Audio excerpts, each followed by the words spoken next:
Hi, thank you for joining us today. My name is Kyle Jones with Humane Animal Rescue of Pittsburgh, and today I'm joined by our Humane Officer, Angela Fry. Uh, Officer Fry, why don't you take a quick moment to introduce yourself? Hi, I'm Humane Police Officer Angela Fry. Been doing this job for about 3 years. Prior to this, I was a police officer and I've been a paramedic for the last 25 years. That's fantastic. And again, thank you for joining us today and kind of taking some time out of your busy schedule to answer some questions that people have been asking. Kind of first off here, for those who don't know, and which includes myself, what exactly does a humane officer do, and what do they don't do? So, humane police officers in Pennsylvania enforce the animal cruelty and neglect statute in the PA Crimes Code. So, we do stuff like lack of food and water, lack of shelter, lack of necessary veterinary care. We also do things like physical abuse, if somebody ill treats an animal, if somebody transports a horse in an unsafe or inhumane manner. We do things like any kind of animal fighting, so dog fighting rings, cockfighting. There's a list: ear cropping, tail docking. Some of the things we don't do is we do not enforce running at large. So the stray dogs that are out running, we do not enforce that.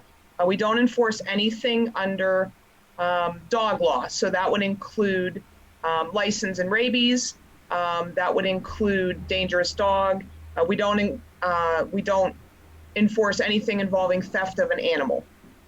So because animals are property in Pennsylvania, that would have to go through your local police department. So, as we said, a lot of the questions that we are getting are about kind of animal safety with the summer heat.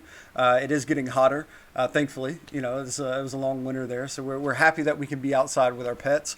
But what are some of the rules when it comes to my pets and the summer heat? How long can they be left outside? Are they safe in my vehicle if the windows are cracked? Things like that.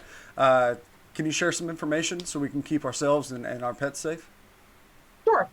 So the state statute for animals being left outside is that when they are tethered, so meaning that they are attached by a leash or some sort of cord or chain to a stationary object, in temperatures between 32 and 90 degrees, they can be left outside for 9 consecutive hours.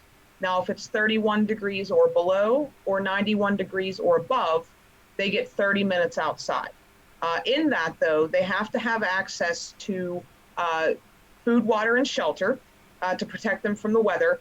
The shelter has to be adequate to be able to allow them to maintain their own body heat and also protect them from the weather. So the sun, rain, thunderstorms, that sort of thing. They also cannot have any open wounds or sores on them to be tethered outside. They also have to be tethered with an appropriate tether. So meaning a tether that is adequate for the size of the animal. Usually I go with the city ordinance uses 1/8 of an inch for a chain. So that's a pretty fair standard, I believe. They have to be on a flat collar, and the collar has to be clipped with a swivel. So these are things that have to be in place for an animal to be allowed to be tethered outside. Now, if they're free roaming, there is no state statute as to how long they can be outside. However, they still have to have access to food, water, and adequate shelter. Dogs in vehicles, that's going to start happening a lot here lately. The inside of a vehicle does heat up quickly. So they say when it's approximately 70 degrees outside, I believe the number is that it increases by 10 degrees inside that vehicle every 5 minutes. So if the dog looks like it's in distress, if it's lethargic, if it's not responding appropriately, if it seems like it's just kind of laying down, it's not reacting to you being outside of its vehicle, if it's heavily panting in conjunction with the other things, if it's seizing or unresponsive, then you need to call your local police immediately, or animal control if your area has that, or you can call a humane police officer like myself, and we have the authority to enforce the law that pertains to leaving animals in a hot car or a cold car. They've now recently included the cold law in that as well. So if I see that, am I good to break that window, or do we need to wait for you or another law enforcement officer to come? So you do need a law enforcement officer to do that. So like myself, the local police or animal control, we're all covered under that, under immunity for that. However, civilians are not covered. Got you. So Okay. make sure you call a law enforcement officer that can enforce that law. Great. So yeah, that kind of segues into our next question. We've been talking about this. What do we do if we see an animal in a hot vehicle? It's call Officer Fry or whoever can get there first. That's law enforcement. I just want to Correct. reiterate. Do not, so you're telling me do not break that window? Not break that Okay. window. Okay. Sometimes I need to hear things twice, but that's good to know. So kind of, and you did briefly touch on this. What are some of the symptoms of pet heat exhaustion? And maybe if it's not in the car, but how can I kind of keep my pet safe on long trips outside? Maybe we want to go down to the river and kind of walk along that. Typically, it is pretty shaded and cool, but hey, maybe I brought my dog to a brewery, and it's out on a patio. How can I keep my pet safe? So you absolutely want to make sure that they have shade. You don't want them in direct sunlight. You also want to watch the temperature of the ground. So things like black asphalt tend to heat up very, very quickly. And so that can actually cause burning on the paw pads of your dog. So you want to keep them off the hot concrete, hot asphalt. Make sure they have access to plenty of cool drinking water. You don't want, ice cold, especially when it's really, really hot. A couple ice cubes would be fine, but just generally cool drinking water. And the biggest thing is keep them out of that sun. If they're excessively panting, foaming at the mouth, unresponsive, not acting like your dog normally would act. So if he's not acting like himself, he needs to be removed from that environment. So from the heat or from the cold. Great, thank you for sharing that. And so my next question, and we've kind of been getting this a lot actually, as I love to say, there are no dumb questions, especially when it comes to keeping our pets safe. With it being so hot and bugs, fleas, ticks, should I use sunscreen or insect repellent on my pets to protect them? So you should not use any sunscreen. Do not use insect repellents. A good flea and tick collar will keep bugs off of your animal. So do not put any other product on your animal. If you have any concerns, questions, doubts, I would absolutely consult with your vet about that.